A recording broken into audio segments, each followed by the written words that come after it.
मुझे बेटे बहू के साथ नहीं रहना है। शिक्षा पर कहानी। बेटा, जरा सी तबीयत ठीक नहीं लग रही है, तू मुझे डॉक्टर के दिखा ला। अब तो हाथ पैर भी काम नहीं करते हैं, शरीर में ढीलापन सा रहता है, विमला जी ने अपने बेटे अंकित से कहा। लेकिन अंकित तो अपने ऑफिस के काम में लगा था और लैपटॉप पर नजरें गड़ाए हुआ था। अपनी माँ की बात सुनकर भी वो सुन नहीं रहा था। 5 मिनट तक विमला जी उसकी ओर आशा भरी दृष्टि से देखती रही, पर उनकी कोई जवाब नहीं दिया। तभी अंदर से अंकित की पत्नी मेघा बाहर आती है। ओह, आप फिर से बाहर आ गए।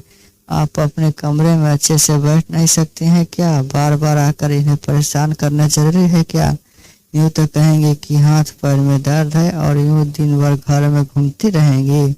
अब ये ऑफिस का काम करेंगे, आपकी सेवा में बैठे रहेंगे। ससुर जी तो हमारे लिए कोई खजाना नहीं छोड़कर गए हैं। अब इनकी कमाई से ही घर चलाना है, तो इन्हें चैन से काम करने दो। मेघा उसे देखकर विमला जी अंदर अपने कमरे में आकर लेट गई। अब दर्द के मारे नींद भी नहीं आती। एक तो दर्द उस पर बुढ़ापे का असर। नींद आंखों से गायब हो रही थी। अंकित सुबह भी जल्दबाजी में रहता और शाम को आते ही लैपटॉप में लग जाता है। आखिर अपनी पीड़ा किससे कहूँ? जब बेटे को ही फुर्सत नहीं हो तो बहू से क्या उम्मीद करो? विमला जी की आंखों की कोर गीले हो गए, शरीर भी साथ नहीं देता है और उनका बेटा भी उनसे दूर हो गया था। उसे अपनी बूढ़ी माँ की जरा भी परवाह नहीं थी। वो अपने ऑफिस, घर, बच्चों की दुनिया में व्यस्त रहता था। माँ तो उसकी दुनिया में आती ही नहीं थी।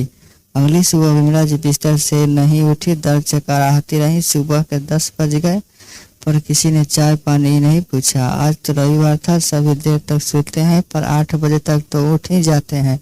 विमला जी धीरे धीरे हिम्मत करके उठी और फिर कमरे से बाहर गई तो देखा अंकित अपने बच्चों को पत्नी के साथ समोसे जलेबी का नाश्ता कर रहा था, और किसी ने उन्हें खाने के लिए तक पूछा नहीं। विमला जी रसोई में गई और पानी लेने लगी तो वो अपनी फ्रिज का पानी था। इतनी गर्मी में बोतल का पानी भी गर्म ही आता है। वो फ्रिज का पानी पीती नहीं है और बोतल के पानी से प्यास बुझती नहीं है। कितनी बार कहा है गर्मी में मटकी लेकर आ जा ताकि ठंडा पानी पी सकूं, पर बहू को घर में मटकी रखना झंझट का काम लगता है। बुढ़ापे में बेटे बहू ने पानी के लिए तरसा दिया है।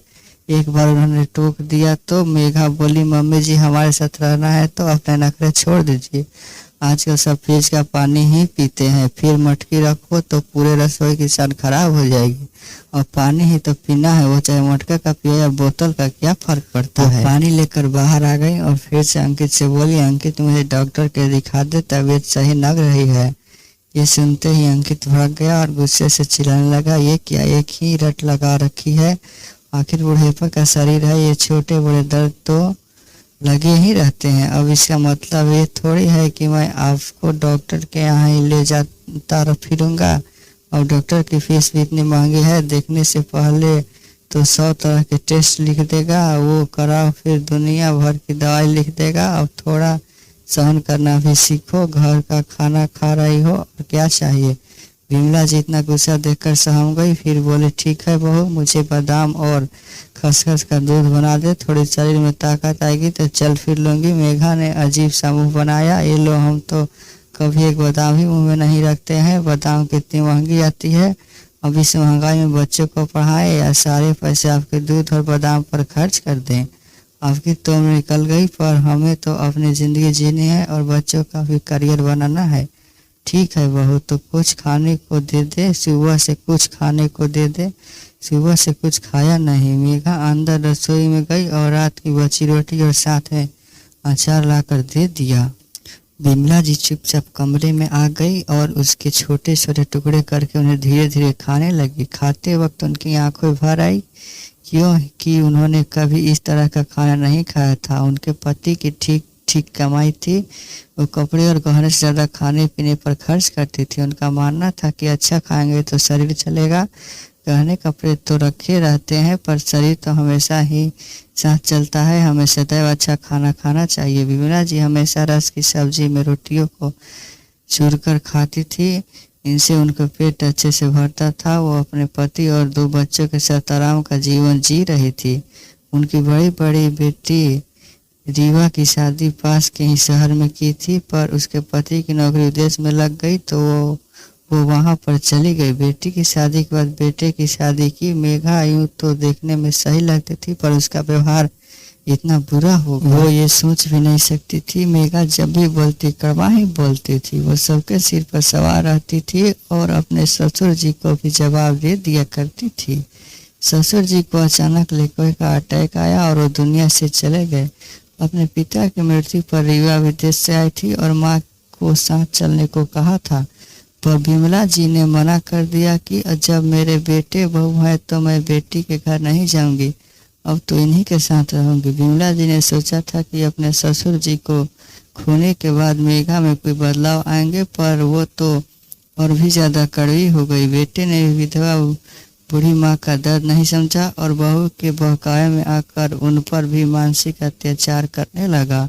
एक दिन विमला जी मंदिर में पूजा कर रही थी और उन्होंने ईश्वर को प्रसाद चढ़ा दिया। उन्हें भूख रही थी और बहू के खाने को नहीं दे रही थी। उन्होंने कटोरी में रखा प्रसाद खा लिया। उन्हें प्रसाद खाते देखकर मेघा ने कमरे में आते हुए देख लिया।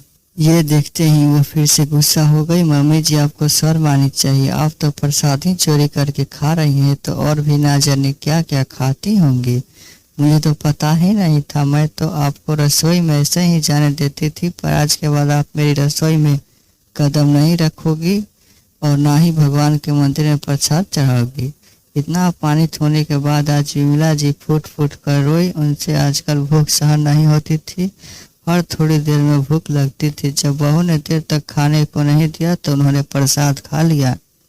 इस तरह रोज रोज के अपमान से वो परेशान हो चुकी थी, लेकिन उन्हें कुछ समझ नहीं आ रहा था, क्योंकि उन्हें तो रहना बेटे बहू के साथ। मेघा उन्हें रसोई में खाना नहीं बनाने देती थी, पर बाहर के सारे काम वो करवाती थी। झाड़ू पोछा और बर्तन के साथ सब्जियां काटना, कपड़े सुखाना और कपड़े समेटना। अब इस उम्र में विमला जी थक जाती और उतनी सफाई से काम नहीं कर पाती थी। जब वो पूरा काम कर लेती थी तब भी मेघा उन्हें ताने देती रहती थी। ज्यादा काम करने की वजह से उनके हाथ पैरों में दर्द रहने लगा था, लेकिन दोनों विमला जी की थोड़ी भी परवाह नहीं करते थे। उन्हें ढंग से खाना पीना नहीं मिल पाता था। अंकित और मेघा दोनों अपनी ही दुनिया में व्यस्त रहते थे।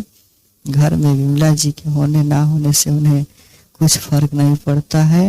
विमला जी घर में बड़े पुराने सामान की तरह थी, इसको कोई कदर नहीं थी। अपने बच्चों की हर इच्छा को पूरी करते थे, पर विमला जी की जरूरतों की भी अपेक्षा कर देते थे। विमला जी का चश्मा टूट गया था तो वो महीने से टूटे चश्मे से काम चला रही थी, पर अंकित ने नया चश्मा बनवा कर नहीं दिया। उनकी साड़ियाँ पुरानी हो गई थी, चप्पलें भी घिस गई थी। वो इन सब खर्चों के लिए पूरी तरह से बेटे बहू पर निर्भर थी, क्योंकि पति की पेंशन नहीं मिलती थी। इसी बीच विमला जी की छोटी बहन ने घर में पूजा रखवाई और उन्हें आने का न्योता दिया। उनका भी जाने का मन था, क्योंकि घर में उन्हें घुटन महसूस होती थी। फोन पर वो जब भी किसी से बात करती थी तो मेघा सामने खड़ी रहती थी और वो ज्यादा देर तक बात नहीं कर पाती थी। रीवा के फोन आने पर भी वो कुछ नहीं बोलती थी। रीवा से मिले हुए भी 3 साल हो गए थे। अब बहन ने बुलाया तो वो खुश हो गई, क्योंकि उनका भी अपनी बहन से मिलने का बड़ा मन था। अंकित ट्रेन के टिकट बनवा रहा था, तभी मेघा आ गई। अरे, एसी में टिकट बनवाने की क्या जरूरत है, स्लीपर में ही चली जाएगी, पूजा में ही तो जाना है, बेकार की खर्चा क्यों करना। अंकित ने भी स्लीपर में टिकट बनवा दिया। विमला जी जब ट्रेन में बैठी तो उन्होंने चैन की सांस ली, वरना कितने महीनों से वो जेल की जिंदगी जी रही थी। ट्रेन से उतरी थी कि उनकी बहन का बेटा उन्हें लेने आ गया। इतना सामान पाकर वो बहुत खुश हुई। पूजा का घर था और रौनक भी थी। वहां जाकर उन सबसे मिली। जब छोटी बहन ने उन्हें गले लगाया तो वो फुट फुट कर रोने लगी, जैसे आज दिल का सारा गुबार ही निकल जाना था। शाम को घर में छोटी सी पूजा थी। पंडित जी ने पाठ कराया और सबने प्रसाद ग्रहण किया। थोड़ी देर बाद उनकी नजरें ऊपर उठी तो देखा सामने रीवा खड़ी थी। अपनी बेटी को सामने पाकर वो रोने लगी और उसे कसकर गले लगा लिया। मम्मी, अब रो मत रो, मैं आ गई हूँ और अब आपको मेरे साथ विदेश चलना ही होगा। मैं आपको यहाँ छोड़कर नहीं जा सकती हूँ। आप मुझसे जब भी बात करती थी तो पता लग जाता था कि आप खुश नहीं हो। मेरे लिए आपका खुश रहना बहुत जरूरी है, इसलिए मैं आपको लेने आई हूँ। रीवा की बात सुनकर विमला जी बोली, लेकिन ऐसे कैसे अचानक तू यहाँ आ गई? अच्छा, तुझे भी मौसी ने बुलाया होगा। नहीं, मैंने मौसी को कहा था कि आप पूजा रखवाएं ताकि मम्मी यहाँ आ सके। मैंने आपका टिकट बनवा लिया है और अब आपको मेरे साथ में चलना है। मुझे सब पता है कि भैया भाभी आपके साथ कैसा व्यवहार कर रहे हैं। मैंने आस पड़ोस से मालूम किया है। क्या तू घर के पास पड़ोस में जाकर आ गई और घर नहीं आई? अंकित और मेघा से मिल तो लेती। नहीं मम्मी, मैं उस दोनों को कभी माफ नहीं कर पाऊंगी और मैं उन दोनों से मिलना भी नहीं चाहती हूँ जिन्होंने मेरी मम्मी को इतनी तकलीफ दी।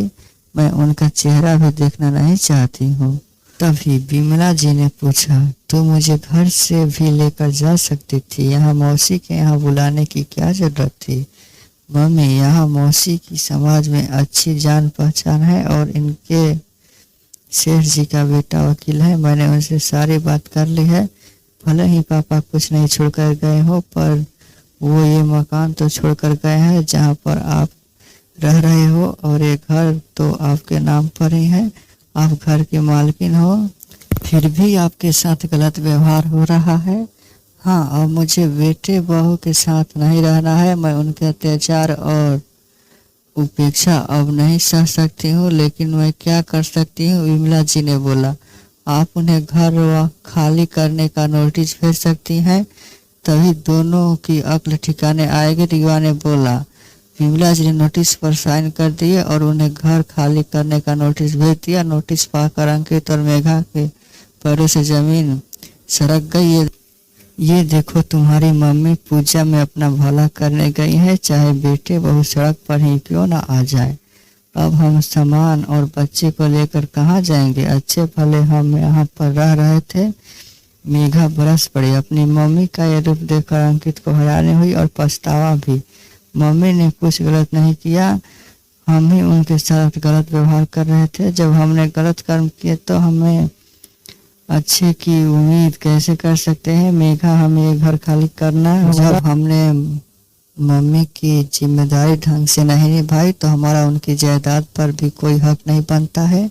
हमें यहाँ से जाना होगा। मम्मी को हमने कितना दुख दिया है, उनका कितना दिल दुखाया है, उन्होंने तभी ये कदम उठाया होगा। ये नोटिस का जवाब आ चुका था। अंकित और मेघा ने घर इकट्ठा कर दिया। अब वो पछतावे की अग्नि में जल रहे थे और विमला जी घर बेचकर बेटे बहू से नाता तोड़कर हमेशा के लिए अपनी बेटी के साथ रहने के लिए विदेश चली गई। कोई भी माँ ऐसा नहीं करती है, पर जब बेटे बहू के अत्याचार ज्यादा ही बढ़ जाए तो ये कदम उठाना भी गलत नहीं है। धन्यवाद।